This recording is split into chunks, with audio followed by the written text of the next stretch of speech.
Meus estimados irmãos e irmãs, muito boa noite.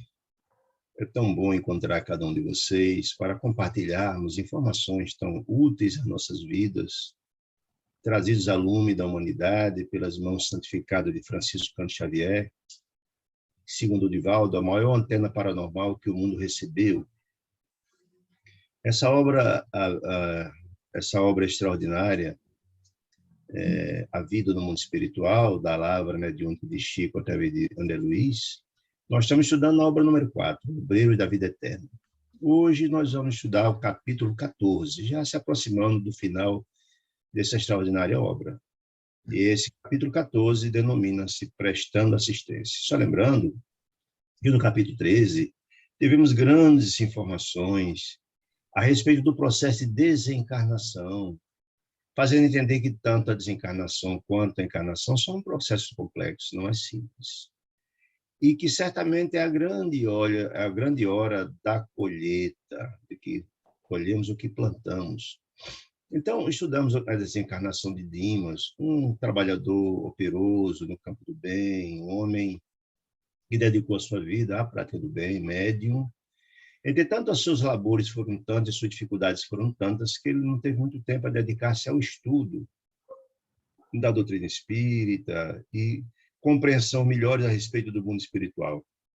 Isso criou algumas dificuldades para ele. E ainda mais também que esses ensinamentos, essas informações não chegaram também à sua família.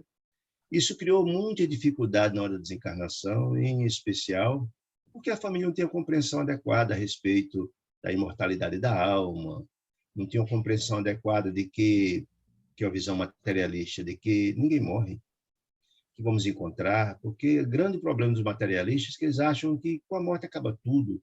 E então o desespero na hora da desencarnação cria sérios entraves, sofrimentos ao morto que está desencarnando. E Dimas sofreu bastante em relação a isso. Inclusive teve dificuldade em desencarnar, porque a esposa muito apegada e mandava energias, e criou séria dificuldade ao processo de desencarne de Dimas. Tudo isso foi visto, foi analisado, mas também a assistência de Deus, que a todos os seus filhos assistem com muito carinho e amor, fora visto com peculiaridades, com bastante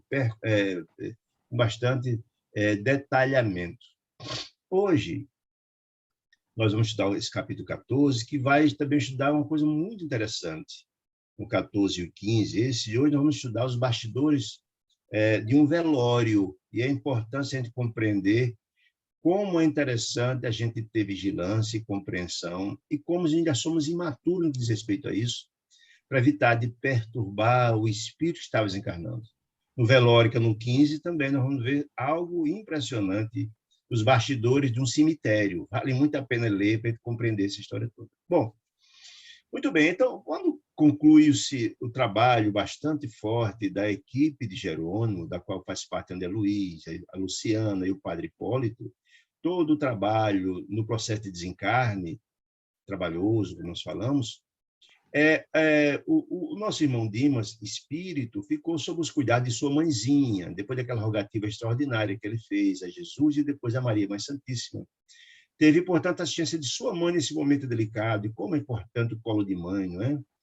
Então, terminado o trabalho de desencarne dele, de Dimas, a equipe capitaneada ou coordenada por Jerônimo voltou à casa lá, Fabiana de Cristo, onde de lá coordenava os trabalhos, para onde seriam levados 5 irmãos, cuja incumbência de receber um desencarne, a equipe estava sob a responsabilidade dela. Bom, essa é uma coisa interessante. E Dimas, espírito, ficou sob os cuidados da mãezinha, ao colo, já que ele estava na fase de perturbação, em função das circunstâncias todas que estudamos no capítulo 13. Né? E nós sabemos que a própria desencarnação é um processo de perturbação, que é o desate dos nós do corpo físico para o corpo perispiritual. Isso cria perturbação na mudança de faixas vibracionais. Raros são os espíritos que se libertam totalmente pós a desencarnação. A maioria deles passa esse processo de perturbação e precisam passar um tempo de refazimento até dirigir-se aos seus destinos, né? Que eles fazem juiz. Está dito isso nessa obra, está dito isso no livro Voltei, de Chico e Irmão Jacó, que conta a história de Frederico Figueiredo, e por aí vai. Bom, então, relatando, começando a narrar, então, prestando assistência. Ele diz assim: meus companheiros, a equipe, pareciam menos interessados no caso Dimas à noite, ou seja, dos bastidores, desse interregno, nesse intervalo entre a desencarnação e o sepultamento, né? Inclusive, Jerônimo, que é o coordenador, né? Ele estava mais preocupado para voltar no dia imediato, para cortar o elo final, ou seja, o cordão prateado. Aí concluir-se-ia, em princípio, a tarefa dele, né? E depois disso, transportar ele, nessa fase de perturbação, até o Lar Fabiano de Cristo, onde seria feito esse trabalho de refazimento, até depois equilibrar, se destinar ao local que tem direito, né? Dizia ele. Então, se verificava a mesma coisa comigo, disse André Luiz. Não, eu tinha todo interesse, André Luiz, né? Eu desejava ver como é que fosse. Atenção, diz André Luiz, quando eu desembaracei do corpo físico, quando eu desencarnei, disse ele, eu não conseguia observações educativas, porque eu não tinha conhecimentos muito acerca desse assunto. Olha, o choque sensorial do trânsito, o que agora está passando o Dimas, e no espírito que não tem essa compreensão de que o espírito é eterno, é muito mais complicado ainda. Só. O choque sensorial do trânsito que ele sofreu, André Luiz, para a minha personalidade, ainda desatenta, disse ele, a questão de espírito eterno, ele não tinha compreensão da imortalidade da alma, isso tudo cria dificuldades. Então, a fase de perturbação dele foi muito dolorosa e complicada, ele não se recorda de absolutamente nada. Então, impedia de ser uma análise mais minuciosa do assunto à época que ele desencarnou. Mas agora eu tinha essa possibilidade de acompanhar, a oportunidade de fazer mais luz à minha alma, trazer esclarecimentos importantes, disse André Luiz, quanto à posição dos recém-desencarnados antes do sepultamento. É importante que a gente sempre leve em consideração isso. André Luiz não fez essa obra, não escreveu essa obra, e nem as outras, por livre e espontânea vontade. Obviamente que não, porque no mundo espiritual não existe improviso. Esta obra fora, digamos assim, determinação para ele fazer essa obra, e toda a circunstância pensada previamente, adredemente. A gente tem essa compreensão disso. Então, lembremos que André Luiz não só foi buscar informações para ele próprio, mas também para nos lograr a humanidade através dessa obra extraordinária. Então, é importante que a gente nunca perca esse foco, certo? A importância e o desejo de Deus de que seus filhos recebam essas informações, de sorte a ajudar-nos, esclarecer, abrir nossos corações e nossas mentes, para que facilite a questão de quantos todos nós retornaremos para casa, o mundo espiritual.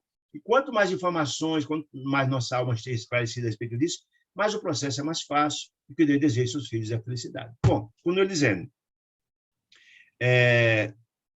expôs, então, o desejo dele ao assistente, ou seja, a Jerônimo, o desejo de ir lá e tal, e teve a permissão de Jerônimo. Ele, não, tudo bem, você vai e tal. Certamente, Jerônimo também tinha compreensão que ele estava rascunhando essa obra maravilhosa, né? Ele ficou muito feliz porque com a autorização de Jerônimo. Foi um prazer para ele. Por quê? Porque, além de enriquecer a alma dele com essa prática, né, para si próprio, mas também porque o fato em si era expressivo. Que fato? A concordância de Jerônimo. Porque lembremos que André Luiz já tinha participado no livro Mensageiros e dos Missionários da Luz, participando de equipes com Aniceto, coordenador, com o Alexandre, coordenador, mas ele não fazia parte da equipe, ele era aluno. A primeira vez que ele vem como titular de uma equipe socorrista foi agora, sobre a orientação de Jerônimo. Então, ele ficou muito feliz que é a primeira vez que ele faz parte disso. E teve a confiança do instrutor dele. Isso é sinal de maturidade. Achou que ele deveria ir, sim, porque já tinha compreensão, maturidade para se comportar e tirar os proveitos necessários, até porque, volto a dizer, Jerônimo sabia de que ele estava preparando essa obra, né? Pessoal, o consentimento dele, para ele, foi uma conquista preciosa, diz André Luiz. Para ele, André Luiz. Porque constituía ser uma liberdade instrutiva, ou seja, você tem a liberdade de ir lá, você não vai fazer bobagem alguma, você tem maturidade já para desenvolver isso, né? Com a responsabilidade da consciência do superior geral. Então, ele ficou muito feliz, porque ele sentiu que foi um salto evolutivo dele, né?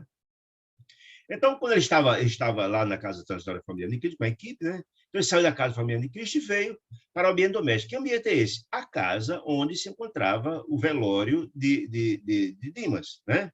Entrou, segundo a casa estava cheia de simpatizantes, tanto encarnados quanto desencarnados, né? Não se articulava qualquer serviço de defesa. E lembre que quando Jerônimo saiu, recomendou à mãezinha de Dimas que fosse feito uma espécie de um trabalho de defesa, para evitar que a casa fosse adentrasse entidades infelizes e fosse perturbar o próprio Dimas, o espírito de Dimas. Mas não encontrou, disse ele. Notei que havia um trânsito livre, disse ele, de grupos mais variados da procedência, encarnado e desencarnado, do bem, da luz, de qualquer forma, era trânsito livre, não tinha nenhuma barreira, né? Quer seja aquelas barreiras vibracionais, quer seja física, de espírito tomando conta lá da entrada, né? E recanto, disse ele, ainda ligado às vísceras, é o corpo de carne, pelo cordão prateado, que nós sabemos que a ligação via do perispírito com o corpo de carne, via cérebro, né? Permanecia Dimas no regaço da mãe, no colo da mãe. Lembra que a mãezinha tem um papel fundamental para ele se acalmar, se harmonizar. A mãezinha dele, o colo de mãe é sempre extraordinário, mas no momento dessa natureza, tratando-se ainda ele, a mãezinha, um espírito com certa elevação, um espírito iluminado, como foi dito, né? Mas, além da mãezinha cuidando dele, tinha 2 amigos espirituais, amigos do bem, né? Que estavam lá ao lado dele, assistindo, tentando tranquilizar, né? A mãezinha, quando viu André Luiz chegar, ficou feliz, reconheceu ele imediatamente, afinal de contas, André Luiz participou de todo o trabalho durante o dia na desencarnação, junto ao Jerônimo, né? E ela apresentou os 2 companheiros que estavam lá velando por ele, né?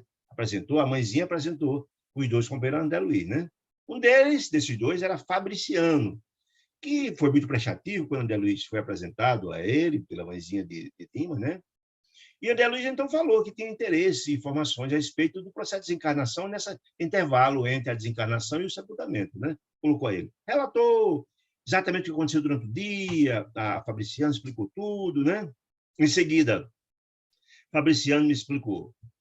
Sempre tive por Dimas, e a explicação de Fabriciano explicando os laços que tinha com Dimas. Sempre tive em Dimas sincera admiração, ou seja, um trabalhador admirável, pelo proveitoso concurso que soube oferecer. Oferecer a quem, meus irmãos queridos? Lembra? Dimas era um médium. Por ser um médium compromissado, disciplinado, os médios que são confiáveis à equipe espiritual, a espiritualidade amiga, se utiliza desse irmão para os trabalhos múltiplos no trabalho da mediunidade. Porque muitas pessoas acham que a mediunidade só é psicografar, ou qualquer outra natureza, ou o processo de obsessão. Não, a multiplicidade de tarefas, a gente tem visto na Grande Luiz, isso são muitos. E a espiritualidade amiga, sempre que se utilizou do nosso irmão Dimas, ele estava sempre à disposição. Por isso que Fabriciano, dizendo que fazia parte de uma dessas equipes, e admirava muito ele por essa disciplina, por ser muito prestativo, etc, etc. André Luiz disse que ficou feliz, né? E ele começou a explicar. Sincera admiração, eu sempre ofereci o trabalho, o concurso, né? Ele diz, olha, é um homem íntegro, melhor dizendo, ele, Fabriciano, que integrava a comissão de serviço espiritual aos necessitados, por intermédio de Dimas. Há 6 anos que essa equipe estava trabalhando com Dimas, o que demonstra certamente ser ele um trabalhador operoso, porque a equipe espiritual, nós precisamos entender isso. A espiritualidade amiga só passa a confiar no trabalho do médium que tem mérito. Não vai confiar, primeiro não tem sintonia, se não tiver mérito. Não cria nem sintonia com a espiritualidade amiga, mas elevada. Claro que não tem. E segundo, a espiritualidade só confia naqueles que efetivamente correspondam, porque quanto mais elevado o espírito, mais tem a multiplicidade de tarefas, são múltiplas. Aquele que marca um horário não cumpre, aquele que não tem, o dia está sem condições, porque ingeriu álcool, ou comeu em excesso. Nós já vimos isso lá nos capítulos anteriores. Então, isso, olha, realmente Dimas é um trabalhador valoroso, e há 6 anos que nossa equipe trabalha com ele. E ele sempre correspondeu. Eu vou explicar. Mas, ó, ele sempre é assíduo às obrigações. E se não for assíduo o médio, gente, imagine só uma equipe espiritual que tem uma infinidade de tarefas no campo da espiritualidade, marca com o médio na hora não chega. Ou está embriagado, ou está... Imagina. Então, olha, não, ele é assíduo, ele marcava-se com ele estava sempre lá, não importa. E a tarefa do médio, ao contrário do que muita gente imagina, é uma tarefa muito difícil, né? O camarada chega cansado, trabalha o dia inteiro. No caso dele, que era um homem humilde, trabalhava muito e entrava à noite assistindo as pessoas, né? Então, é um trabalho de muita renúncia, de muito amor. Por isso que não é todo mundo que tem assistência de uma equipe de serviço espiritual, como tinha Dimas, porque ele era disciplinado. Lembremos a situação de Chico. Chico trabalhava 2 horas por noite, dormia 2 horas por noite. Porque imagina a disciplina que Chico tinha, a tarefa imensa que era de Chico. Então, se não tivesse a disciplina, essa renúncia, é que o espiritual não vem, né? Porque, mas ele era assíduo, bom companheiro, leal irmão. André Luiz ficou surpreso com as referências e indaguei. É importante a gente entender, eu queria fazer só um parênteses aqui para a gente compreender uma coisa muito interessante. Lembremos que nós temos duas grandes referências, que é Francisco Cândido Xavier e Divaldo Pereira Franco. Lembremos que esses irmãos passaram também por suas equipes período de maturidade, por equipe que eles precisaram provar o compromisso que eles tinham com a causa. É importante você lembrar. Quem sabe a obra, quem sabe a história de Chico, sabe que Chico, desde menininho, tem a mediunidade extraordinária, de mãezinha, etc, etc. Mas só a partir do momento que ele atingiu a maturidade espiritual é que Emmanuel apareceu a ele lá, próximo ao açude, o açude, lá em Pedro Leopoldo, e disse, olha, eu sou seu guia espiritual, meu nome é Emmanuel. Você deseja, através do meu intermédio, receber 200 obras? Desejo.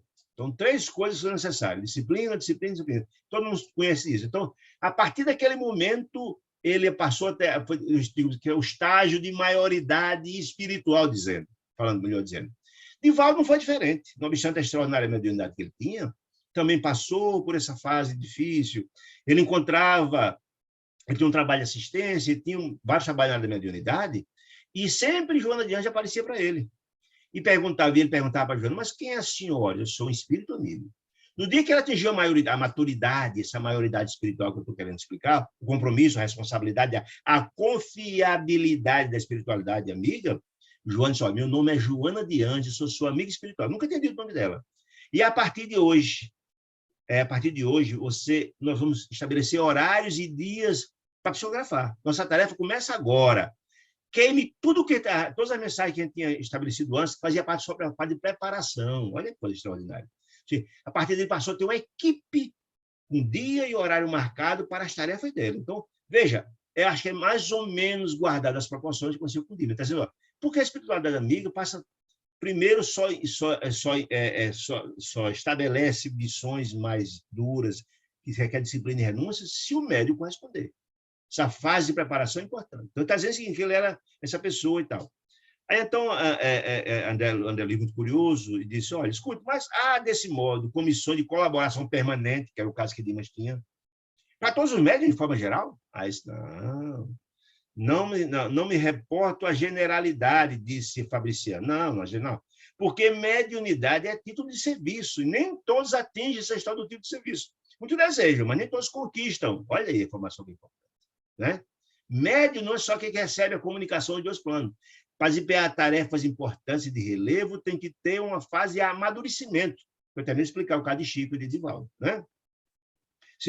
Aí ele vai explicar. Há pessoas que pugnam pela obtenção do título. Que título? Da mediunidade e título de serviço. Que desejam. Muita gente deseja ser um Chico, mas não tem a maturidade para, não tem o compromisso que tem a renúncia como dele. Né? Então, dos títulos. Mas desestimam as obrigações. Então, a questão médica é importantíssima, mas não tem disciplina, né? Não marca as coisas, não cumpre essa de vigilância para no dia estar em condições de trabalhar, que é cheio do ponto físico ou psíquico, que ninguém pode fazer um trabalho de mediunidade, de psicografia, em desequilíbrio. Chico dizia muito isso. Então, é equilíbrio físico, que é fundamental, para que o aparelho mediúnico está em condições de receber, mas também mental. Isso é fundamental, equilíbrio físico e mental. Né? Então, o que é isso que Fabriciano está explicando para ele aqui? Gostariam, falando dos médios da sua generalidade, gostariam de ter um intercâmbio com o nosso plano, mas não cogitam de responsabilidades. Não cogitam. Não entendem que é renúncia, é amor e tal. Né? Em vista disso, não se estabelece a cooperação para com os médios em geral, não, porque não atingiram a maturidade. E a equipe espiritual, mais elevada só se compromete com médicos que tenham efetivamente moralidade, capacidade e compromisso, né? Fazendo isso. Mas apenas para que assim, essa distinção da cooperação dos médios para aqueles que estão dispostos ao trabalho ativo, aqueles que têm compromisso, responsabilidade. Volto a dizer, Chico tinha horário, trabalhava o dia inteiro, como Dimas, e varava as madrugadas recebendo, psicografando, assistindo as pessoas que procuravam, recebendo as cartas consoladoras dos 2 planos. Não é todo mundo que tem isso, não, meu amigo. que se compromete, que tem essa renúncia, esse amor, né? Há muitos aprendizes, quando o Fabriciano falando, muitos aprendizes que desejam a mediunidade, que não ultrapassa a fronteira tentativa. Vai tentar, mas aí desiste do caminho. Por quê? Por que diz da tentativa? Deseja um caminho aplanado. Deseja a comunicação fácil, sem prescindir com a preparação, que é fundamental. Chico passou pela preparação, Divaldo passou pela preparação, todos passam. Passa vários testes, só quando ele está pronto e a espiritualidade confia que começa, disse ele, né? Exigindo esses imaturos, exigindo, diz Fabriciano, a convivência exclusiva dos espíritos bondosos. Isso não é assim. Essa confiança precisa ser conquistada. O médium, o espírito mais elevado, jamais dá uma tarefa, uma empreitada de grandes responsabilidades. É um médium irresponsável. Isso não vai acontecer nunca. Nós vimos lá nos Mensageiros isso. O médium foi preparado 20, 30 anos no mundo espiritual para desempenhar tarefas, mas chegar aqui não tivesse responsabilidade. Médium de prova, ele falou sobre isso, lá atrás, né? Aí ele vai explicando, né? Exigindo tal. Aí, experimentam a luta construtiva, experimentam, né? Através de sondagens, vou ver se dá certo, começa, né? Superficiais, nada de muita profundidade. A primeira dificuldade é abandono, os compromissos assumidos. Então, esse certamente não terá nunca uma equipe de cooperação, porque não é confiável, né? Disse ele. A aquisição da fortaleza moral, disse ele, não dispensa as provas arriscadas, ou seja, um médio para atingir essa maturidade passa renúncia, sofrimento, hora de sono, afronta o cansaço, quer dizer, isso é uma conquista do espírito, né? Quer dizer isso, né? Essa fortaleza moral, né, que está dizendo isso. Entretanto, em face das exigências naturais de aprendizado, o aprendizado é duro mesmo, né? Dizem-se feridos na dignidade pessoal. Muitos se acham feridos, muitos se acham que não deviam fazer um esforço tão grande, muitos suportam a pressão da família e desistem, né? Não suportam a aproximação dos infelizes, quer sejam encarnados nem desencarnados, disse ele. Estacionando a menor picada de dor. Diante das grandes dificuldades, um espírito infeliz que tenta tratar, ignorante, ele fica logo horrorizado e cai fora. Ou mesmo encarnado, não suporta a presença de alguém que vai à casa espírita, numa situação de dor, de dificuldade, de sofrimento, de obsessão, e desiste. Então, para que a equipe de médiuns ganhe confiança, tem que ter todo esse espírito de renúncia, essa fase de preparação, para se conquistar esse respeito e essa confiança, né? Para semelhante experiência, para esses médios iniciais que não têm persistência, disse ele, seria extremamente difícil a formação de equipes, disse ele, equipes eficientes, representativas do nosso plano, por razões que nós explicamos, né? Não se sabe, disse ele, quando estão dispostos a servir. São imprevisíveis. Ora, marca um dia não vem, marca o horário não está, chega lá o cara está sem condições. Se recebe faculdades intuitivas, a intuição, deseja incorporar, exigindo, sem antes conquistar, disse ele. Se tem evidência, deseja a exteriorização de frutos ou materialização, sempre exigindo, sem merecer, né? Ele está explicando. São as explicações de Fabriciano isso, né? Escutei as observações sensatas de André Luiz, novo amigo de Fabriciano, e registrando a nobreza da alma de Fabriciano, André Luiz constatando, né? Passei a considerações íntimas em torno das tarefas que nos levavam até ali, ou seja, do aprendizado. Ele teria, além de querer saber informações importantes a respeito dessa espécie de mandato mediúnico, dessa espécie da responsabilidade da confiança dos médios, ele passa agora um outro patamar de perguntas que eu acho que é importante. Daquele velório em si, ele quer saber detalhes importantes. Aí pergunta, mas escuta, por que se formara a expedição? Ou seja, ele, Dimas, tem uma expedição que é exatamente a expedição de socorro, que é coordenada por Jerônimo, André Luiz, Luciano e Padre Hipólito. Por que foi formada uma expedição para vir assistir ele, já que eles punham de amigo de tamanha competência moral? Qual Fabriciano é um deles? Fazia parte daquela equipe de assistência mediúnica, a pergunta foi essa. Fabriciano demonstrava um espírito de elevadas condições, André Luiz, constatando esse fato. Mas por que ele precisou, Dimas, dessa equipe, dessa expedição de socorro? Essa é a pergunta.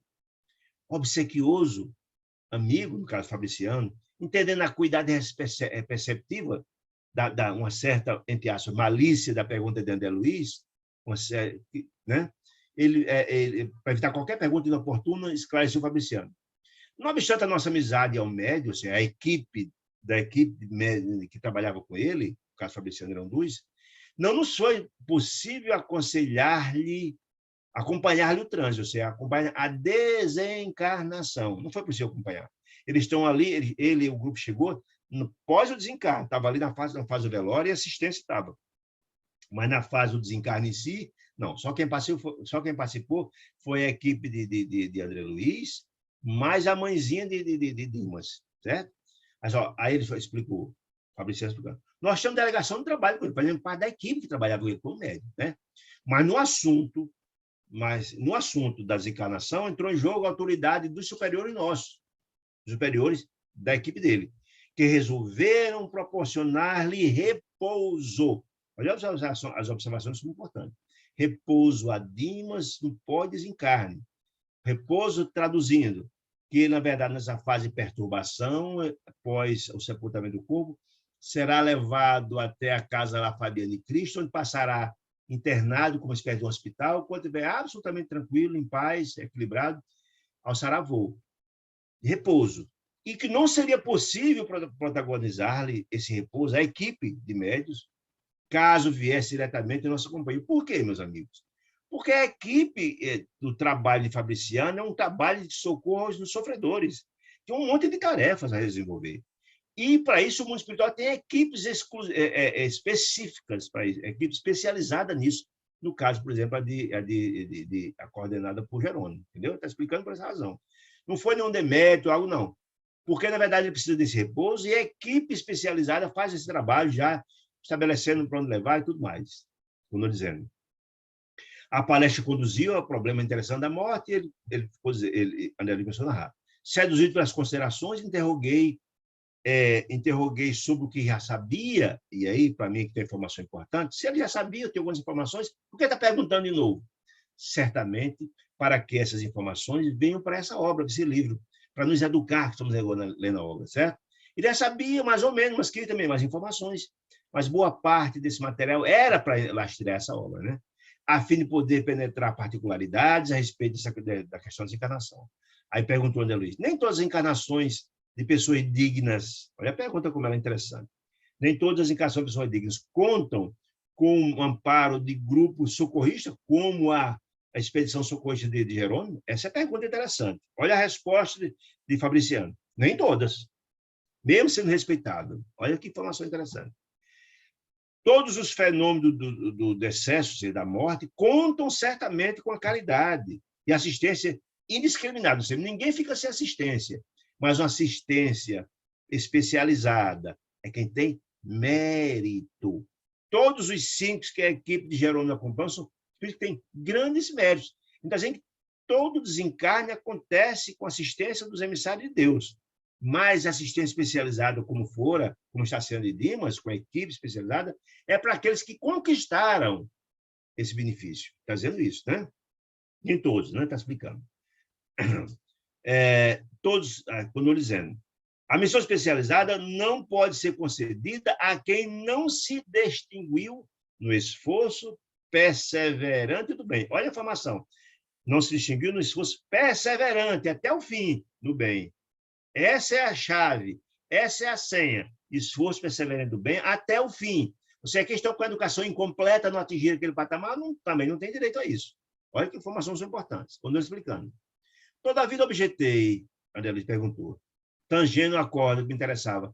Mas não há casos de criaturas essencialmente bondosas que se libertam do laço físico, mais ou menos entrosados com comissões de serviço espiritual, que era o caso de Dimas, espiritual no sentido de ter uma equipe dessa, de natureza superior, sem que haja missão salvacionista especializada, pergunta ele, previamente designadas para socorrê-la. Após a pausa, perguntei ainda, acrescentei para ficar mais claro, disse ele.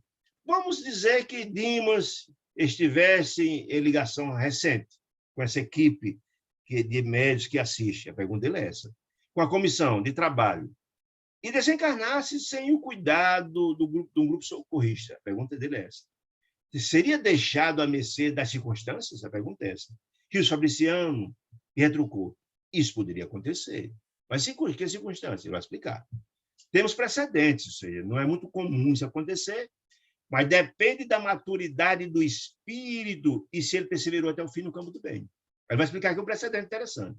De maneira geral, disse ele, ocorrem semelhantes casos com os trabalhadores aflitos, e aí eu digo, são imaturos, não perseverantes e não educados, não perseveraram até o fim. Imaturos, é uma pergunta importante, aflitos, por conseguir de qualquer modo a desencarnação, alegando necessidade de repouso. Ou seja, meus amigos queridos, a vida é uma missão muito importante e a mediunidade não é diferente. Se você tem uma missão tão importante, você não pode desencadear um processo de exigir sua desencarnação. Isso mostra a falta de preparo espiritual. A mediunidade é uma medalha de prova, é uma missão muito difícil que Deus nos dá. A gente tem que perseverar até o fim, e só Deus é que estabelece quando nós devemos ou não desencarnar, não somos nós. Então, os espíritos aflitos que desejam de qualquer modo desencarnar, com a alegação de que está cansado, de se repousar, ele não entende a missão dele, ele não entende a missão. Porque, volto a dizer, a mediunidade de prova, você não conquistou ainda essa mediunidade, que é a mediunidade natural. É uma prova. Você dá a título de empréstimo essa mediunidade para utilizá-la para o bem. Primeiro, para assistir aqueles que você prejudicou no passado, e segundo, na hora que você beneficia os outros, você beneficia também. Não é só um espírito que erraram muito no passado. Como é que você vai exigir a desencarnação do tempo? Só Deus é que sabe. Está dizendo isso. Então, isso. Vocês não podem fugir das suas responsabilidades. Aí só, muitas vezes, Fabriciano, no fundo, são criaturas bondosas, têm um coração bom, mas menos lógicas e pouco inteligentes, ou seja, que não têm a compreensão, e um médium tem que ter a compreensão de suas missões. Sabe que são espíritos imortais, porque só ocorrem espíritos de sofredores, espíritos encarnados e desencarnados o tempo todo, né? Então, tem que ter essa compreensão. Não pode fazer uma exigência dessa natureza, porque mostra que eles não têm a compreensão do todo e são imaturos ainda. Eles são lógicos, menos lógicos e pouco inteligentes, porque não têm a noção que estão por uma missão. Aí, só, na semana passada, se ele, por exemplo, observamos um caso dessa natureza, de alguém imaturo que não teve assistência por imaturidade. Aí vai contar o caso. Respeitável senhora, olha o detalhe, jovem ainda, essa senhora, médio, jovem ainda, pela disposição sadia, ela é jovem e tinha saúde. Olha os detalhes que ele conta aqui, para a gente despertar. Eu gosto da narrativa de André Luiz, que ele faz pensar, raciocinar. Né? São detalhes, né? Que demonstrou no campo da benemerência social ser uma servidora do bem. Foi ligada à delicada corrente de serviço, porque até tem uma certa maturidade, em princípio, com a equipe de trabalho, de médios, né? Organizado por amigos do nosso plano, disse ele. Verificamos, contudo, pequenas rusgas entre ela e o marido, o esposo, uma pequena briga de família, um desgosto, que são provas. Nós vimos já isso aqui, as provas em família, as brigas, os desentendimentos, faz parte das nossas provas, meus amigos, para suportar, para ter caridade, para praticarmos a paciência, o amor, etc, etc. Então, diante de uma prova, de um desentendimento com o marido, né? E tendo conhecimento da imortalidade, ela sabia, porque afinal de contas era médium, ela tinha conhecimento da imortalidade, sabia as consequências de fugir de uma tarefa, né? Além do sepulcro, desejou a pobre criatura ardentemente morrer.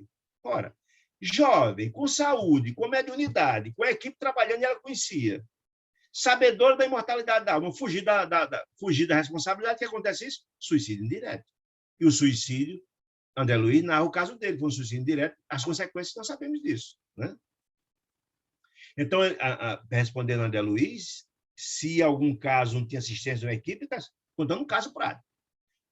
Tolas e leviandades do marido, tolas, uma briga boba, sem nada, sem grandes consequências. Mesmo tivesse grandes consequências, ela, na qualidade de ter compreensão da imortalidade da alma, em passar as provações, não podia, de jeito nenhum, fugir essa responsabilidade. Né? Toda a leviandade do marido bastaram para que maldizesse o mundo e a humanidade. Ou seja, ela fugiu da responsabilidade, ela fugiu à luta, e mostrou uma certa imaturidade espiritual do ponto de vista, sabia as repercussões da sua fuga, fazendo isso, né?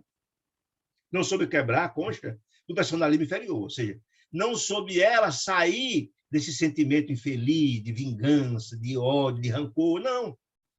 e colocando o caminho da vida superior maior. Não, não sou suportar a prova, não teve persistência, resignação e coragem, né? Pela cólera, e nós sabemos que a cólera como faz mal, né? Pela intemperança mental, ou seja, pelo desequilíbrio que ela teve, em função dessa raiva, desequilibrou completamente, né? Por colérica, atraiu as energias desarmoniosas, né? Criou a ideia fixa, que queria morrer a qualquer custo, de qualquer maneira. Mesmo se cogitar o suicídio direto, ou seja, dar um tiro na cabeça, ou se fugir, entrar embaixo de um trem, etc. Não. Mas ela queria morrer de qualquer jeito, mesmo sem ser um suicídio direto, né? Mas ela queria morrer de qualquer jeito, sem ter a compreensão e a precipitação da morte, sem a maturidade, esperar o tempo de Deus, é fuga. É, portanto, um suicídio indireto, certo? Mostrou imaturidade. Por essa razão, o desencarne dela foi doloroso e sofrível, né? Conhecia, e olha só, ela conhecia, viu? Ela conhecia os amigos espirituais, ela conhecia os guias espirituais, ela tinha contato com os amigos espirituais. A responsabilidade foi maior ainda. Ela conhecia os amigos espirituais que se haviam unido. A equipe, ela conhecia e tinha contato com os espíritos, né? Mas longe de assimilar-lhes os conselhos da equipe espiritual dos espíritos amigos da equipe dela, que, amiga, deixa isso para lá, vamos fazer o trabalho que Deus nos concedeu, aconselhavam ela, repetiram as advertências, olhe, isso tem consequências, desencarnar antes do tempo, fugir da responsabilidade, vai trazer graves problemas, né? Para aceitar tão somente as palavras de consolação, que eram agradáveis a ela, mas as admoestações, ou seja, chamar da atenção salutar para ela se centrar e ter compreensão de sua responsabilidade, ela desconsiderava, né? Ela desconsiderava. Então, tem aquele velho ditado popular, quando a cabeça não pensa, o corpo é quem padece, não é? Que é verdade? Ela tinha contato com os amigos espirituais que aconselhavam, amiga, nossa tarefa, e ela mesmo assim desconsiderava. Então, assumiu as responsabilidades, né? Muito bem. Tanto pediu a morte, insistindo na morte, entre a mágoa e a irritação persistente, sem perdoar o marido das suas eventuais falhas, fazia parte da prova dela, que veio se encarnar. Jovem, volto a dizer, com saúde. É uma manifestação de icterícia complicada com simples surto gripal. Ou seja, ela de tanto pedir, é aquela velha história do corpo são e mente são, né? O corpo, o espírito dela doente, passou para o corpo e fez com que o corpo dela adoecesse. Não obstante ser jovem, em tese, em princípio, sativa. De tanto pedir a morte, terminou desencarnando de uma doença banal. Um simples grito, icterícia, terminou morrendo. Olha só. Então, ela tem responsabilidade com isso. É claro que tem. É óbvio que tem responsabilidade. Pela imaturidade. Aquela história do colhe-se o que planta. Ela tinha um coração bondoso, tinha, mas não maturo o suficiente para aceitar um descontentamento com o marido, não perdoá-lo e por aí vai. Né? Isso quer dizer isso, né? Como dizendo.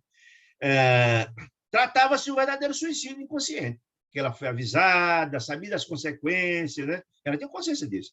Mas a senhora, no fundo, era uma pessoa caridosa, boa, mas ingênua, sem maturidade espiritual, está dizendo. Não se recebeu qualquer autorização do plano espiritual para conceder descanso, contrário de Dimas. Muito menos auxílio especial. Ela não teve aquele auxílio especial, a equipe como teve Dimas, não teve, né? É aquela velha história, são os remédios de Deus, né? A dor ensina a gemer, meus amigos. São medidas educativas. A gente entende que a dor educa, e quando vem pelo amor. Seja, quais conselhos a equipe espiritual mandou para ela? Quantas demonstrações, informações, orientou, falou, pediu, e ela ignorou. Queria morrer. Então, quando o corpo não pensa, vou dizer, quando a cabeça não pensa, o corpo é quem padece. Então, a dor é um grande processo de aprendizado. Então, a dor é educativa. Né? Os benfeitores da nossa esfera, apesar de eficiente intercessão, sempre interceder por ela, ajudar, não foi possível, não foi feliz, somente puderam afastá-la das vísceras do cadáver há 2 dias. Ou seja, ela desencarnou mais de uma semana, mas ficou presa ao cadáver. Olha aí, o suicídio. Presa ao cadáver, sofrendo em condições impressionantes e tristes. Aí, é falta de caridade? Claro que não. Essa é exatamente a medida pedagógica para que o espírito dela aprenda. E quando o apelo ao amor não vem a dor corretiva, né? A gente já sabe disso, né? Não havendo qualquer determinação de assistência particularizada, no caso de Dimas, a equipe, né? Por parte das autoridades superiores, porque não seria aconselhável entregá-la ao sabor da própria sorte, em virtude das virtudes potenciais. Olha aí, ela tem virtude potencial, tinha um bom coração, mas era imatura.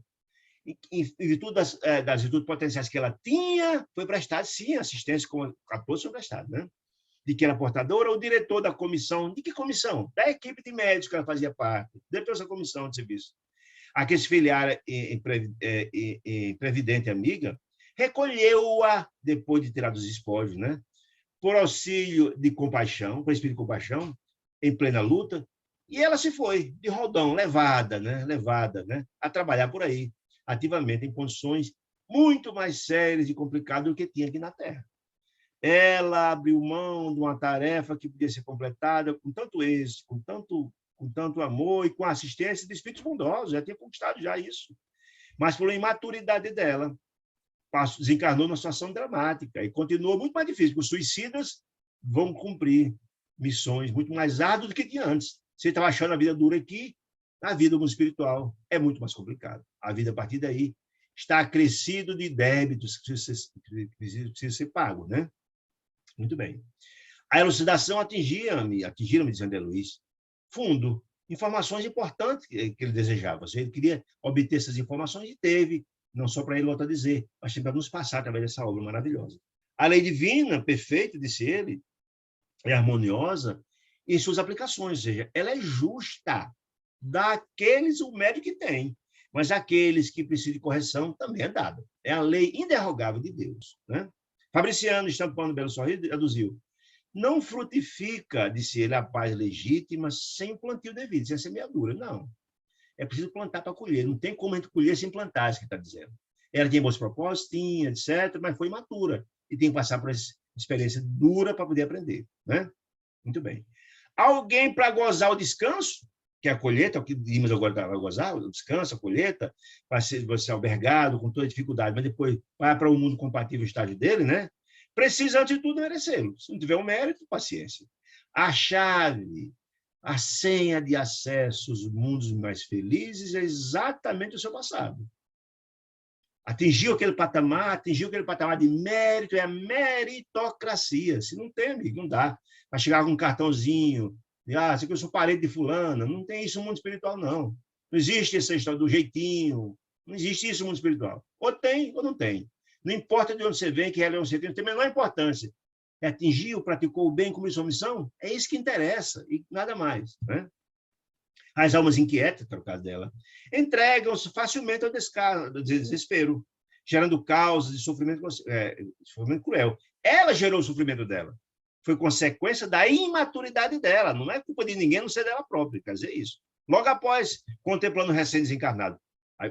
Contou essa história para poder explicar a situação de Dimas. Vamos voltar agora um bocado de Dimas, está dizendo. Contemplando o recém-desencarnado para indicar que devemos centralizar a nossa análise do bem-estar dele. É hora de agora de cuidar do bem-estar dele, né? Ele considerou acariciando e a fronte, ou seja, Fabriciano estava lá acariciando a fronte do desencarnado e volta a dizer que estava no regaço, no colo da mãezinha, descansando, repousando, descansando, dormindo. O sono é reparador, é muito importante, pós-morte, o sono reparador, certo? Nosso amigo repousa, disse ele. Isso ele é Fabriciano falando para André Luiz. Nosso amigo repousa agora, terminada a tormenta de prova. Ele terminou, aquela senhora não. Ele terminou. Ele foi até o fim, com toda a luta, com todo o sacrifício. Porque a senhora fugiu. Era jovem e tinha saúde, né? Terminada a tormenta de provas incessantes, cumpriu sua missão, né? Está enfraquecido, tá? Pelas circunstâncias do enfraquecimento que nós estudamos lá atrás, né? Por ter, na verdade, exaurido o corpo físico, por não ter tido ainda o preparo, o estudo necessário sobre passar para as famílias, etc, etc. Já estudou no capítulo passado. A sensibilidade, ela é muito sensível e somatizava também as angústias de quem socorria, né? Isso é falta de estudo, de preparação também nesse sentido. A sensibilidade posta ao serviço da obrigação bem complicada, castigou-lhe a alma, muito sensível, somatizava, isso maltrata o espírito. Ele até falou que gasta fosfato, né, com energia importante do cérebro, né? Quando ele dizendo, castigou-lhe a alma até o fim. Todavia, não obstante essa falta de maturidade espiritual, mas ele cumpriu até o fim sua prova, mas ele plantou a fé, a serenidade, o otimismo e a alegria em milhares de corações de quem ele assistiu. Colocou a sua saúde, a noite e dia, o seu descanso e seu repouso a serviço do próximo, né? Esse é o grande mérito dele. Por isso que ele não era suicida, como a André Luiz perguntou no capítulo passado. Estabelecendo sólida causa da felicidade futura. Não só a dele, porque conquistou esse patamar, conquistou essa felicidade, mas também plantou essa semente no coração de quem ele assistiu, dos sofredores, etc, etc. Semeou a boa semente, está colhendo agora. Né? Por enquanto, disse ele, isso é Fabriciano explicando a André Luiz, o quadro dele. Por enquanto, permanecerá como uma ave frágil, está fragilizado, fraco, que não pode voar longe do ninho, disse ele. Felizmente, aventou a genitora, já a mãezinha de Dimas, que estava com ele no colo, disse ele, satisfeito. Mas vem melhorando, graças a Deus, né? Os resíduos que ligam ele ao cadáver, o corpo, pelo cordão prateado, são quase extintos. Ou seja, a questão do equilíbrio, enquanto ele está ligado às questões da materialidade, ele já está ligado lá. A questão da família, a sensibilidade, como ia ficar a família, essas questões todas. Isso tudo traz desgastes emocionais e muito para o espírito. Mas ela estava sendo trabalhada, ele estava descansando com a assistência dos 2 amigos, da mãezinha dele, essas energias harmoniosas estavam sendo vencidas, a mãezinha dele. Relanceou de olhar nos ângulos e acrescentou, a mãezinha da André Luiz, se fosse possível receber, olha que informação extraordinária, se fosse possível receber a maior cooperação dos amigos encarnados, se eles fossem mais vigilantes, se ele viesse aqui fazer prece, ter um clima de harmonia, isso essa tarefa seria muito mais fácil, se ela, né? O estabelecimento integral deles, o equilíbrio, seria feito um prazo muito curto. Mas como vem aqui e choram, e reclamam, e contam casos desarmoniosos, perturba o morto. Por isso a importância da educação para participarmos de um velório. Olha as informações que ele vai trazer agora.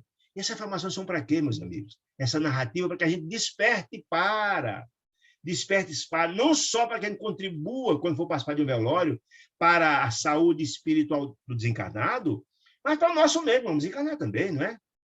A gente possa passar essa informação à frente e educar a nossa família, que é importante a compreensão de que nós somos espíritos imortais, nós temos missões, que chororô, esse apego imenso faz mal a nós, espíritos. Chico tantas vezes falou isso, das mães, chegava inconsolada da mão dos filhos, dizendo que esse desequilíbrio dela perturbava o filho lá na erraticidade. E quem está dizendo é isso aqui, a mãezinha de Dimas está dizendo a mesma coisa. Se tivesse a colaboração dos encarnados que vão ali no velório, o equilíbrio seria mais fácil. Ele começa agora a narrar, então, para a gente poder assimilar melhor essa informação. No entanto, cada vez que os parentes se debruçam em pranto sobre os espólios, sobre o corpo, é chamado ao cadáver. Ele, espírito de Dimas, é chamado ao cadáver. Onde está? Sendo velado. Porque lembra, o cadáver está numa sala. O cadáver. Ligado pelo cordão prateado, é ele que está no colo da mãe, no outro local. Mas estão chamando de debruçando em choro, tarará, aquela história toda. Ele é chamado. Que a emoção, aquela carga negativa, ele é chamado para lá, para ouvir aquele lamento todo e sofrer também. Desequilíbrio, né? Com prejuízo para a restauração mais rápida. Restauração de quê? Do equilíbrio dele, que é fundamental para seguir sua jornada, né? Isso é a mãe dele explicando. Lamentavelmente, porém, disse Fabriciano, nossos irmãos encarnados, quem? Nós, né?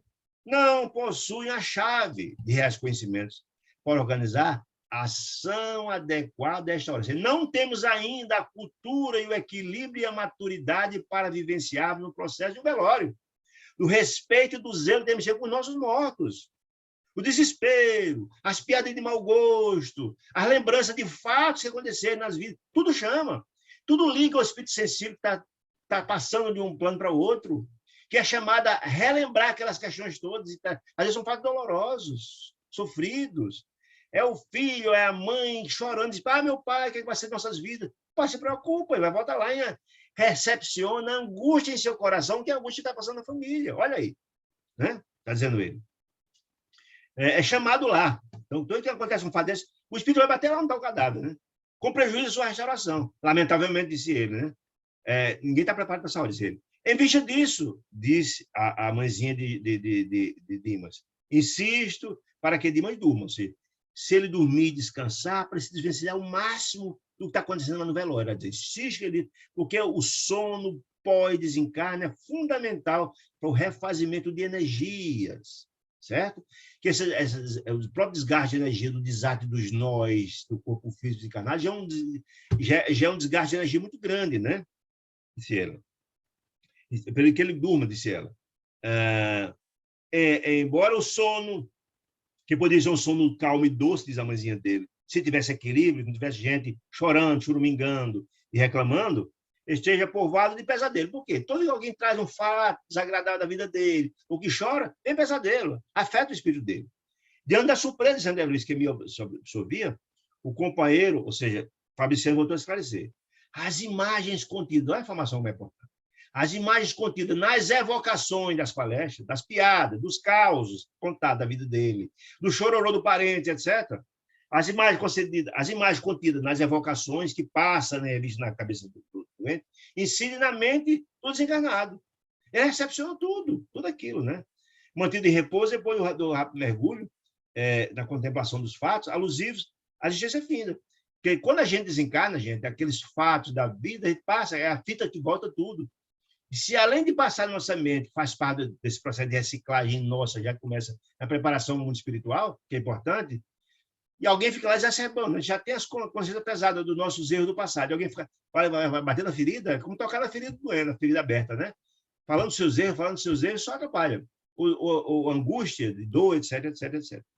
Não somente as imagens, disse Fabriciano, não só as imagens dos quadros, né? Por vezes, nossos amigos presentes, fecundos nas conversações sem proveito, piada de mau gosto, coisas da natureza, conversa de mau gosto, disse ele, resumem, trazem esses fatos à tona, quer dizer, a lembrança de certos fatos, e trazem até aqui alguns dos protagonistas já desencarnados. Olha que informação importante. A evocação. Ele vai contar um caso aqui impressionante. Ou seja, o fato narrado lá de alguém que já morreu, que desencarnou, contado aquele episódio no velório, pode, inclusive, na hora que a gente fala de alguém, fala indevidamente, fala levianamente de alguém que desencarnou, a gente evoca ele. Já vimos lá atrás, no livro Os Missionários da Luz. Se vocês lembram, lá no Missionário da Luz, é um caso exatamente disso. Alexandre dava um curso para espíritos encarnados e desencarnados do mundo espiritual, visando prepará-los para trabalhar no campo da espiritualidade, elevar-se. E uma noite do curso, 2 encarnados não foram em desdobramento para esse curso. E a equipe, então Alexandre não sabia o que estava acontecendo. Um dos, Vieira, estava lá numa confusão danada. Assim que ele dormiu, que o espírito dele se prendeu, estava lá alguém espreitando ele para tirar satisfações com ele. Sabe por quê? Era o senhor chamado Barbosa. Era um amigo da família. Mas no jantar da casa de Vieira, com a família dele, comentou um fato desagradável atribuído a Barbosa. E Barbosa, que era um espírito ainda duro, ficou chateado. Mesmo tendo amizade com a família dele, veio tirar satisfações. Estava numa confusão danada. O Vieira se tremendo de medo diante daquele espírito trevoso. Porque falou da vida dele. Quando é que ele fala, e aí tem um hábito de falar da vida alheia, não entende que a gente evoca as criaturas, os espíritos. E ele está dizendo isso. E vai contar um caso aqui. Isso como perturba o que você está desencarnando. Olha só. Vai contar um caso aqui que é muito interessante para a gente vigiar quando participar de velório. Ele disse, olha, as informações ouvidas incitaram a curiosidade. Fabriciano, desejando uma experiência direta, só, olha, eu vou mostrar a você como é que acontece isso. Vá lá para o cadáver. Fique lá. Escuta as conversas da turma lá e você vê o desdobramento, a repercussão que vai ter aqui no povo do Dimas. Olha só. Espera aí. Espera lá na sala onde está acontecendo o spoiler. Fique lá. Obedeci. O velório, aí foi lá para o velório, flores, aquela história toda, algumas pessoas sisudas, conversando diretamente. Ao pé do cadáver, vizinho o caixão, juntinho o caixão. Algumas pessoas, alguns amigos, com certa reserva e tal. Mas alguns passos do caixão, bem pertinho do caixão, davam asas a anedotário vibrante. Conversas sem futuro, conversas de mau gosto, etc, etc, etc, em torno do amigo. Falando da vida dele, da vida do próprio Vieira, né? Falando em coisas que têm acontecido na vida dele, etc, etc, etc. Pecados e grandes coisas da vida dele. O morto eram lembradas ali. Todas estas lembranças trazidas à baila vai despertar no espírito do morto ali perto emoções, boas e ruins, né? Lembranças, né? Muito bem. Aí ele disse que acercou da roda para ver o que eu estava dizendo. Aí certo rapaz procurou um certo cavalheiro idoso e disse, coronel, me diga uma coisa, já recebeu a conta?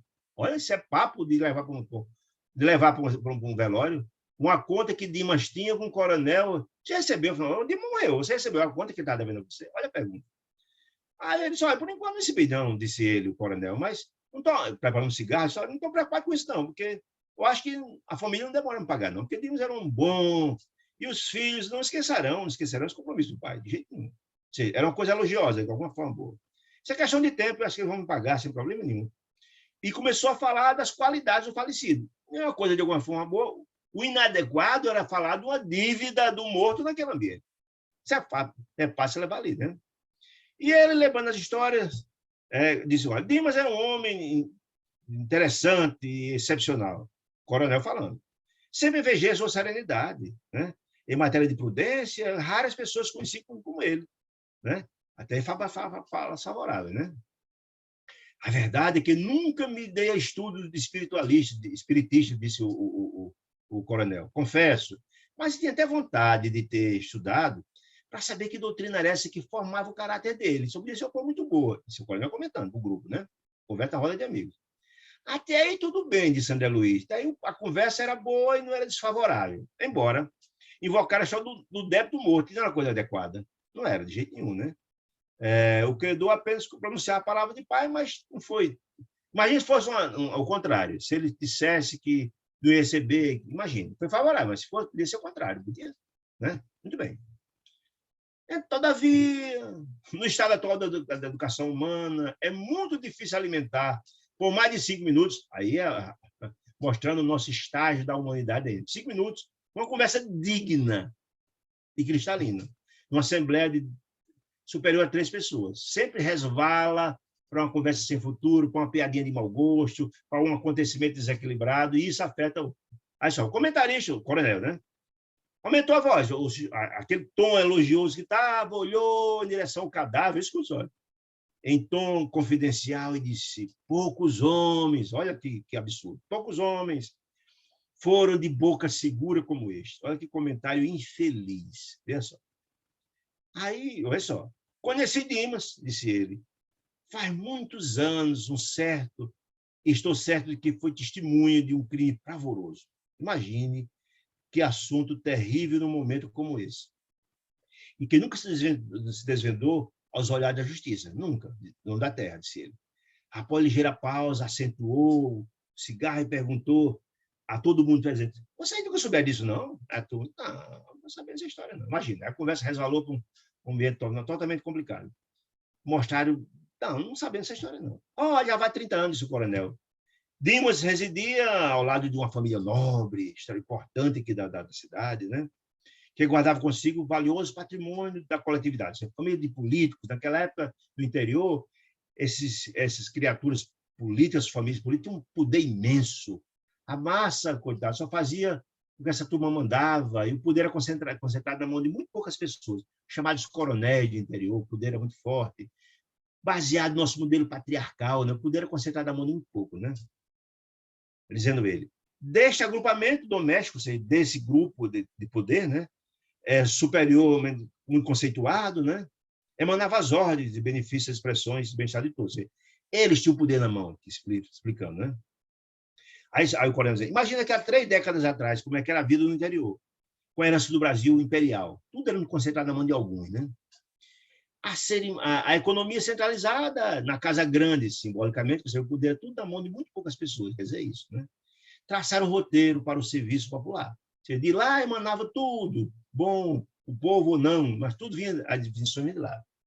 Situada a vizinhança, essa residência feudal, tinha um poder quase feudal desse senhor, desse coronel, digamos assim, nosso amigo quem?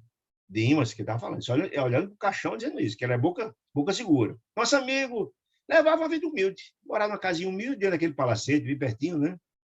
De trabalhador, organizando o futuro de homem de bem. Ele era um homem de bem, humilde, trabalhador, sabemos que era uma vida muito modesta. O cavalheiro insistente, olha só que informação interessante. O cavalheiro, seu coronel, insciente, melhor, sem responsabilidade, ignorante, se significa isso, dos problemas do espírito, das repercussões de algo contado num ambiente desse, né? Disse o nome de quem era a casa do proprietário, disse tudo, nome, falou data que aconteceu, lembrou brejeiramente certos pormenores do fato. Tudo isso rememorava e o pobre do morto lá ouvindo essa história toda. Que ele foi testemunho de um crime hediondo, de um assassinato. Imagine o que é que isso remanescia de sofrimento para o próprio espírito do desencarnado lá. Prosseguindo com maliciosa jocosidade, falando em termo jocoso mesmo, aquela boca segura. Tal. Certa noite, disse ele, pela madrugada, quando esse chefe político saía, ou seja, era a casa do homem muito importante, um chefe muito importante, mas outro chefe político importante saía da casa deste, do palacete residencial, pelos fundos. Se é pelos fundos, alguma coisa errada estava acontecendo, né? Se é pelos fundos, é pela porta da frente, né? Foi acompanhado de uma senhora. Que senhora é essa? A dona da casa, a esposa do dono da casa. E esse senhor Tarcísio não era o dono da casa. Estava acontecendo um romance em paralelo, né? Que apresentava excessiva despreocupação com a mesma. A senhora nem se preocupou. Se alguém, era madrugada, né? Ao despedir-se com intempestiva manifestação de afeto. Beijos, abraços e por aí vai. Terminado o estranho adeus, e vendo-se sozinho, o Dom Juan, ou seja, o traidor, podíamos assim colocar, ou alguém que estava com a esposa do amigo, deu alguns passos para retirar, espiou cauteloso em torno, e continuou a marcha, e ia embora. Quando reparou que alguém lhe observava a intimidade com a esposa do respeitável amigo, aquele fato que estava acontecendo de traição, volto a dizer, de um homem poderosíssimo no município, e esse outro era um líder político importante também. Viu que alguém ia saindo, alguém viu. Ah, meu Deus. Era modestíssimo no operário, talvez passando para trabalhar, alguma coisa de madrugada. O operário, que talvez estivesse ali por força de circunstâncias inapreciáveis, passando, se meteu passando, e viu essa cena. A mulher se despedindo dele com os beijos e abraços, etc. O político, quando viu isso, alcançou de um salto. O pobre coitado que ia passando, nada a ver com a história.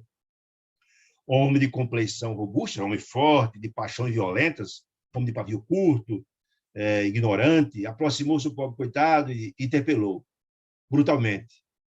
Que o próprio o rapaz que ia passando respondeu humilde: doutor, eu não estou respeitando o senhor, não juro, eu ia só passando aqui para ver minha vida aqui, eu não estou olhando o senhor, não estou aqui lhe condenando, não estou aqui com objetivo nenhum de estar olhando o que está acontecendo, não, eu estou aqui passando por minha obrigação. Pois morrerá. Imagina aí, ele matou o rapaz só por isso, que ia passando e viu ele saindo, que poderia no futuro denunciar. Ele achava que estava desbilhotando a vida dele. Morrerá de qualquer modo, adiantou o atleta o agressor, encolerizado, né? Brabo para danado. Agarrou o pobre coitado pelo paletó, de dentes cerrados, vermes que perturbam devem morrer. Imagina que coisa triste, né? Muito bem. Não me mate, doutor, disse o rapaz. Não me mate, não me mate, rogou o infeliz. Tenho família, tenho filhos. Por favor, saberei respeitá-lo, por gentileza, não faça isso comigo, diz o rapaz, de joelhos em súplica. Mas não valeu nada. Cego de fúria, tirou a arma e deu um tiro no coração, certeiro no coração do pobre rapaz que passava. Dimas, que a casa dele era perto, escutou o tiro, né? Saiu logo, imediato, observou o fato, viu quem tinha tirado, viu a situação, a curta chance que o rapaz gritou e ele viu aquela história e viu quem estava agredindo. E Dimas foi corajoso, gritou, fazendo-se ouvir pelo assassino. O que está acontecendo? Tal, ouviu o tiro e tal. E o agressor, o político importante, reconheceu Dimas pelas explanações. Se não fosse um fato a seguir, talvez tivesse matado Dimas também. Em seguida, Dimas correu para amparar o pobre ferido, estava lá, agonizando no chão. Foi lá, não importa que o cara estava lá do lado, mas ele foi lá para parar. Que, entretanto, nem chegou a gemer, foi um tiro certeiro no coração, morreu imediatamente. Tendo se aproximado do assassino, Dimas foi lá, o assassino, quando outras pessoas em roupas brancas, que dá a entender que é de pijama, de roupa de dormir, talvez por isso o cara não tenha atingido também o pobre Dimas, né? Corriam igualmente, um tiro, madrugada. Ele saiu da roupa que estava dormindo e saiu para fora para ver o que está acontecendo. Mas só Dimas presenciou na hora do tiro, para verificar o ocorrido, mantendo-se a cavalheiro de qualquer atitude suspeitosa. O cara que atirou guardou a arma e dá a entender que não tinha sido ele. Bom, só Dimas não sabia da história. No entanto, chamado a esclarecimento pela autoridade, Dimas tudo sabia, nada revelou. Dimas disse que não sabia nada, protegeu, mas também Dimas tinha uma atitude muito cristã e caridosa em relação ao morto, preparou o funeral dele, com extremo cuidado ao morto, à família, deu toda assistência, não obstante ser homem de poucas posses, ajeitou tudo, portou-se como fiel, como cristão fiel, esquivando-se, contudo, ao fornecimento de qualquer indício para que o criminoso fosse capturado, alegando desconhecer qualquer minúcia, detalhe do fato, né? Dos fatos que deram motivo. Por que ele fez isso? Essa é a questão. Imagine se tudo ele contando essa história toda e o pobre do Dimas lá, espírito desencarnado, ouvindo essa história toda, essa angústia toda, essa cena toda passando na mente dele de novo. Disse ele. E o caso policial foi encerrado, como suposto latrocínio. O que é latrocínio? É matar para roubar. Como aquele rapaz que foi morto, coitado, ninguém tinha nada contra ele, era uma pessoa de bem. Não se ouviu briga, discussão nem nada. Só pode dizer alguém matar para roubar. Então a polícia imaginou que aquele rapaz tinha sido morto. Algum ladrão para roubá-lo, né? E a única testemunha era Dimas, considerado prefeito. Ele considerou preferível o silêncio ao escândalo. Você imagine numa cidade de interior, esse grande, podia ser um prefeito, um senador, um governador, sei quem, importante, se a mulher estava traindo com outro político importante. Imagina o escândalo que podia acontecer, outras mortes, confusão, vingança e por aí vai. Que teria enormes dissidências domésticas e sociais. Não só entre as famílias, mas também repercussões sociais imensas. Certamente ia ser um estado interior, imagine, o oba-oba, família se sofrer, ia ser uma confusão danada. O narrador, seu coronel narrando, fixando o corpo de Dimas, disse, boca segura, não conheci homem mais discreto. Certo ouvinte indagou brejeiro. Mas escuta, coronel, como é que o senhor veio saber dessa história? Esse Dimas nunca revelou a polícia, nunca denunciou. Olha aqui, isso tudo. Veja só, isso é papo que se tem num velório. O interpelado, o coronel, fez um certo gosto, mostrou uma certa presunção e acrescentou vontade da boa amizade com os padres, os sacerdotes. O velho padre fulano, disse o padre, disse o nome do padre, inclusive, que Deus guarde, que já tinha morrido. Olha só, na hora que fala dele também, o padre foi, de alguma sorte, também foi chamado à cena, né? Embora não tenha vindo, talvez que mais equilibrado. Que Deus guarde. Contou-me o fato. Imagina, o padre contou, sonho impressionado. O assassino, antes de morrer, em confissão, disse o padre. Foi lá na extremoção, padre, eu cometi um fato grave. Isso, antes de morrer. Contando os pormenores da ocorrência. O homicida, cuidadoso na exposição das faltas ao padre, da narrativa, não esqueceu de onde é que Dimas foi o único testemunho que viu a história toda. O padre, contudo, excelente amigo, cheio de experiência do mundo, não trouxe o caso a público. Nem devia, nem podia, né? Esse caso em confissão, você jamais pode dizer a alguém. E isso aí ia ferir o quê? O seu voto sacerdotal. Ponto. Mas contou para o coronel. Absurdo.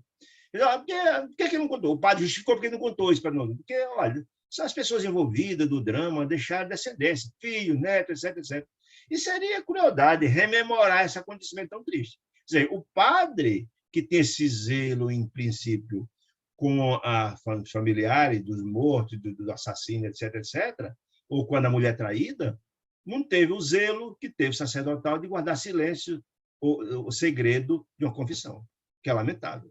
E o mais lamentável também é que o coronel ouviu uma história dessa do padre, coloca o padre numa situação tão difícil, que foi dada de confiança, ponto, e também foi imprevidente de falar uma situação que tem repercussão tão grande no município, né? Mesmo 30 anos depois. Né? Imagine. Certo haverá lugar. Sim, aí ele continuou a narrar, o coronel. O narrador estampou a expressão e rematou. Olha, morreram já a vítima. A vítima, um rapaz que foi assassinado. Morreu a adúltera, a mulher que estava traindo o marido. O assassino, o rapaz que era o Dom Juan. O confessor, que era o padre. Morreu todo mundo já. E agora a testemunha. Um testemunho morreu agora. Esse caso morreu todo mundo. Olha, ele encampou, deu nome a todo mundo. Não imagina as consequências, principalmente de todo esse pessoal. Narrando numa conversa, numa roda de amigos. Os cuidados que teve o padre, os cuidados que teve Dimas, e ela não teve, de abrir a boca e dizer um monte de coisa. E pior ainda, perturbando profundamente o pobre do Dimas, estava lá em espírito. Né? Olha que coisa impressionante. Aí ele continuou falando. Certo, haverá lugar fora deste mundo para fazer justiça. Ele brigando, falando justiça. Nesse momento, veja o caso lá acontecer que eu falei há pouco tempo de Vieira com o velho Barbosa. Nesse momento, a perturbação não só era... Até aí já estava perturbando, lembrando o pobre do Dimas de todo esse fato, rememorando essa triste situação. Neste momento, horrível figura, seguindo outras figuras também monstruosas, surgiu de inesperado. Ainda ouviu o comentador leviano, o coronel, dizer, Jesus não falando dessa história, que vai morrer todo mundo e tal. Aí Jesus falava, sacudiu, pegou ele, esse espírito, o coronel, o assassino, pegou o coronel, deu uma tremida no corpo dele e gritou, só o assassino, sou eu. E o que você quer de mim? Me invocou aqui para quê? Olha aí como devemos falar levianamente dos outros. O espírito ofendido, sendo um espírito infeliz como esse, é que vem mesmo. Então devemos sempre nos guardar de estar falando mal das pessoas. Agora você imagina o sofrimento de Dimas nessa história toda. Além do fato, fosse dores, já vem mais coisa. O que você quer de mim? Disse ele. Por que me chama? É juiz, por acaso? O narrador não enxergava nada. Quer dizer, o coronel não via, mas sentiu a tremida do espírito. Mas André Luiz está vendo toda essa história. Porque o objetivo era André Luiz ver esse que Fabriciano queria, para mostrar a prejudicialidade de papos que não tem nada a ver no velório. Isso que ele queria contar para a gente. Né? Eu via tudo, mas o corpo foi atingido. O corpo do coronel, por um involuntário extremação da atitude do espírito infeliz no corpo do coronel, que arrancou abafado o riso dos presentes. Conta a história que ele teve aquele tremida danada e a turma, eita, o que está acontecendo? Efeito da imprevidência, de falar mal dos outros. Isso é um efeito deletério de quem fala da vida alheia, com tanta falta de cuidado. Colocou em jogo aí, colocou a descoberta a situação de Dimas, colocou a descoberta a situação do assassino, a situação do padre, da adulta, e todo mundo não teve preocupação com ninguém. Saiu atropelando e falando mal de todo mundo. Que não só assassino, porque teve outros também, não foram chamados, não foram nominados, né? Logo após o homicida desencarnado, atraído pelo cheiro das flores, o assassino, né? Que das flores reunidas essa é o local onde coloca o caixão, improvisada, na casa dele. Teve a perfeita compreensão que estava no velório. Até aí o assassino não sabia que ela estava no velório. Abalou-se precipitado, pôs-se na contemplação do morto, reconheceu que era Dimas, da profunda surpresa, e ajoelhou-se e gritou. Olha, o fato de agravante o pobre do Dimas. Dimas, também tu. Vês para a verdade? Um espírito profundamente infeliz, com a energia deletéria da própria presença dele, rogando, chamando o pobre espírito que estava no colo da mãe, já perturbado com tudo, com a imagem do assassinato, mas agora pedindo socorro dele. E tu vês a verdade? Onde estás, bom amigo? Por que ele não via o espírito de Dimas? Cada faixa vibratória. A faixa dela era terrível, embrutecido, desequilibrado, e não conseguia enxergar o espírito de Dimas, e muito menos o espírito da mãe de Dimas. Olha só, por isso que ele não conseguia ver. Aí pensando, onde é que estás, bom amigo? Que me velaste a falta. Que falta falando? Do assassino, né? Com o véu da caridade. Não tem contato. Socorre-me, Dimas. Imagine. O pobre estava precisando desequilibrar. Socorre-me. Estou desesperado. Como encontrarei a vítima? E por que ele, o assassino, encontrou a vítima? Também, muito possivelmente. A vítima, alguém de bem, está numa faixa vibratória diferente da dele. Os que não alcançou e não viu ainda. Para suplicar o perdão, disse ele. Tão necessário. Ajuda-me, Dima. Ainda tem compaixão de mim. Deve saber algo que ignore. Socorre-me, socorre. Imagina o drama do pobre do Dima, né? Ao lado do infeliz, interrogativa, o assassino, diversas entidades sofredores, do mesmo nível deles, por isso tem sintonia, estava estático dentro daquela cena, né? Mas Fabriciano, o espírito que estava ali velando pelo Dimas, surgiu e ordenou que os invasores se afastassem. Como era um espírito mais elevado, teve a capacidade de tirando. Limpa a câmara, que câmara? A câmara mortuária. Limpa como? Que é a presença de entidades infelizes e deixa resíduos de que eles traziam. Lembra que o senhor era o assassino, várias entidades infelizes. Você precisa limpar, porque aqueles resíduos deletérios impregnam o ambiente. Olha aí. Limpa a câmara, o novo amigo de Gil. Quem? Fabriciano. Estou observando. Garanto que este grupo entrou nesta sala por invocação direta. Porque, escuta, Fabriciano não estava lá dentro de Luiz. Estava lá no local onde estava zelando com a mãezinha para o Dimas. Aí só pode ter acontecido uma vocação direta. E André Luiz sabia porque ouviu a história, ouviu a conversa toda. A conversa que André Luiz ouviu do coronel, Fabriciano não viu, né? Aí, então André Luiz narrou para ele o que vira e o vira. E calmamente respondeu: a observação feita por nós mesmos é sempre mais valiosa.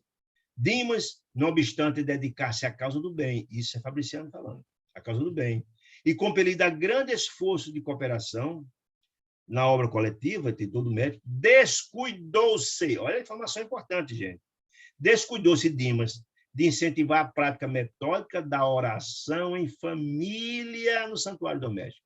Lembra quando André Luiz fala lá, em nosso lar não, no Mensageiros, de que a importância do evangelho no lar?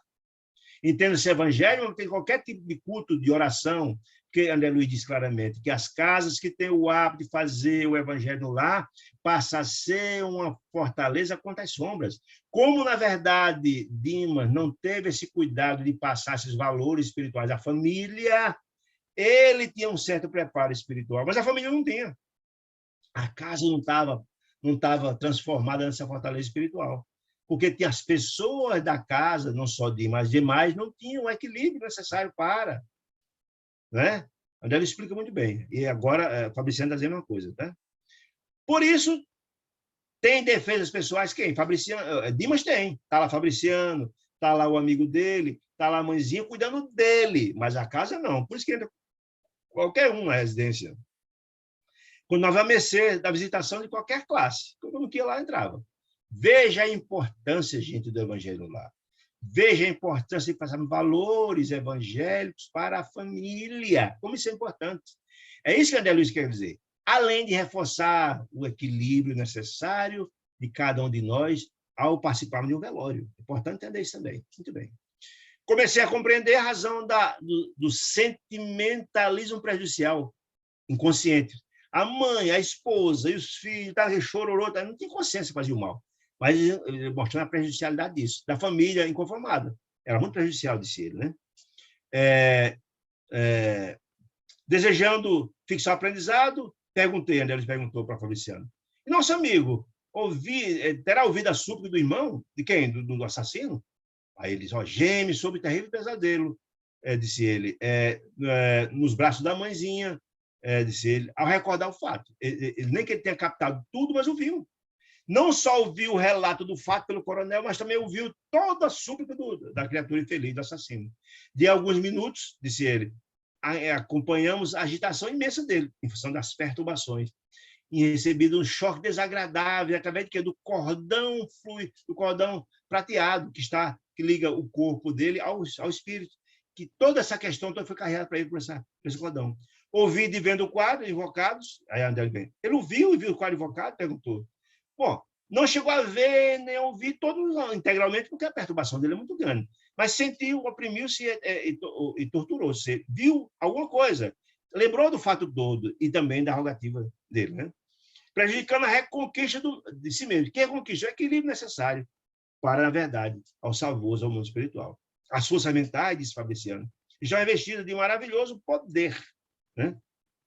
Indicando os grupos que, quando estavam conversando, acentuou, disse ele. Nossos amigos da esfera carnal, disse Fabriciano, são muito ignorantes para o trato com a morte. Ou seja, infelizmente, por essas razões, cenas, o fato desse Jair acontece ainda no velório. Estou explicando isso, né? Ao invés de trazerem essas criaturas que vão ao velório, pensamentos amigos, prece de auxílio, vibrações fraternais, atiram recém-encarnados pedras e espinhos que deixaram nas estradas da vida. Isso é fatos que aconteceram, como se foi narrado agora, né? Que contrariam muito o morto, né? E por isso, disse ele, que por enquanto os mortos que entregam despojos aos solitários do necrotério da indigência são muito mais felizes. Eu queria contar aqui uma experiência pessoal, sei que o horário está bem adiantado. Meu paizinho querido desencarnou há muitos anos. E ele estava moribundo na UTI do hospital. Eu estive lá, inclusive, visitando no dia que ele faleceu, no domingo. E estava na UTI. E à noite eu fiz uma prece por ele, tive uma conversa mental com ele no dia lá no local.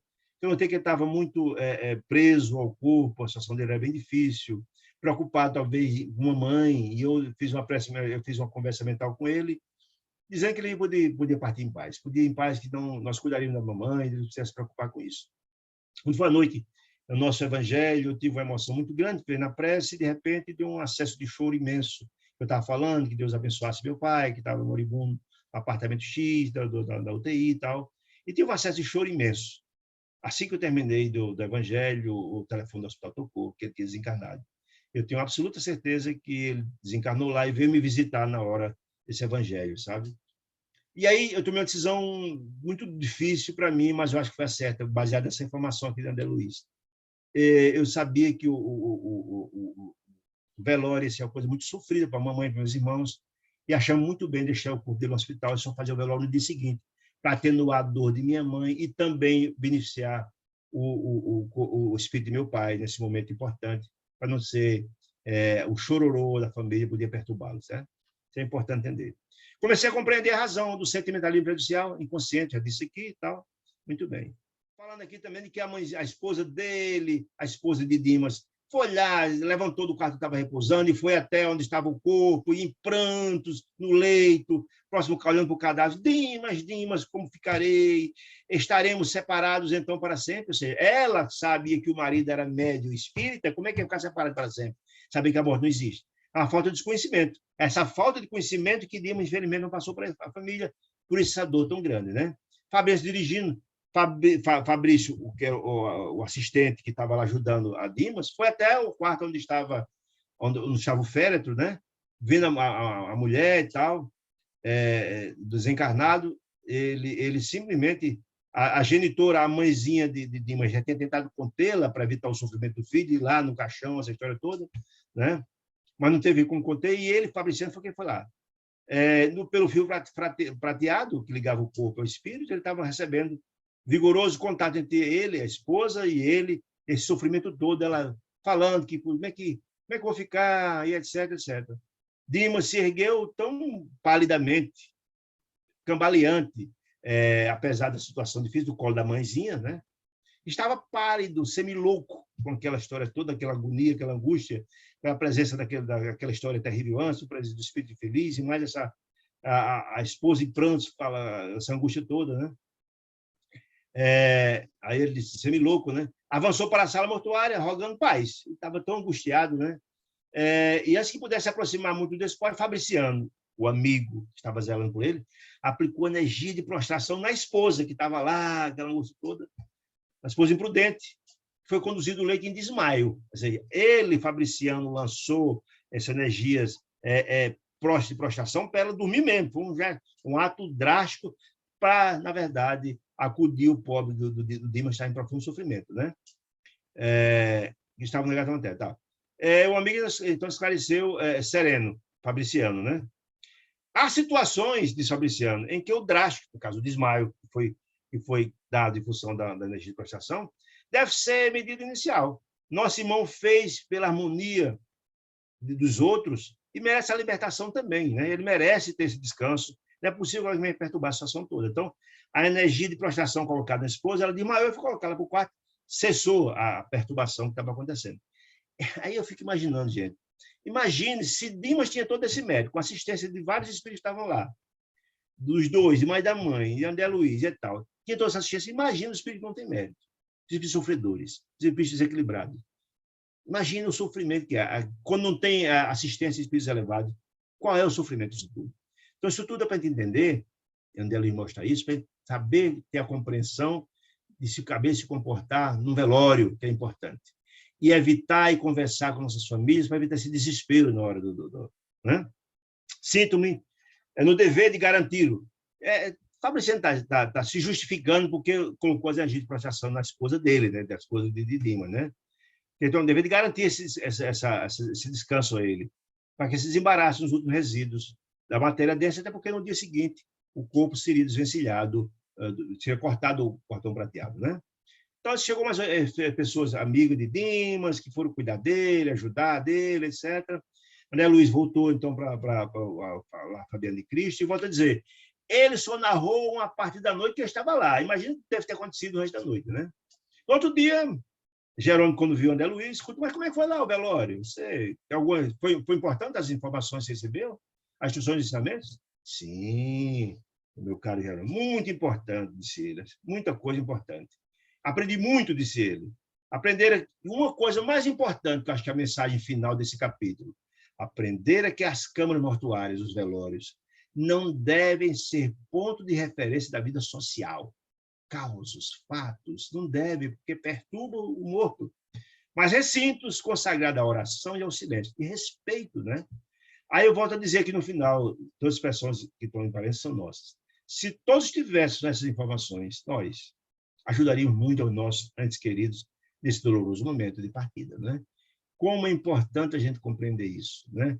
Como é importante a gente ter compreensão a respeito da imortalidade da alma e passar esses valores e informações sobre nossa família, que a morte não ninguém morre, espíritos são espíritos eternos, que não vamos separar eternamente, só um até logo, não um adeus, né? Da importância de ter zelo nesses momentos. Meus irmãos queridos, irmãs queridas, aqui a gente conclui esse capítulo, que acho com muita informação. Queria saber se algum de vocês tem alguma pergunta que a gente possa dirimir. Se não, desejo agradecer demais a companhia de cada um de vocês, gentis, como sempre, amorosos. Desejo uma semana de muita paz, de muita luz para cada um de vocês, tá bom? Fiquem em paz, fiquem com Deus. Saúde e paz a todos.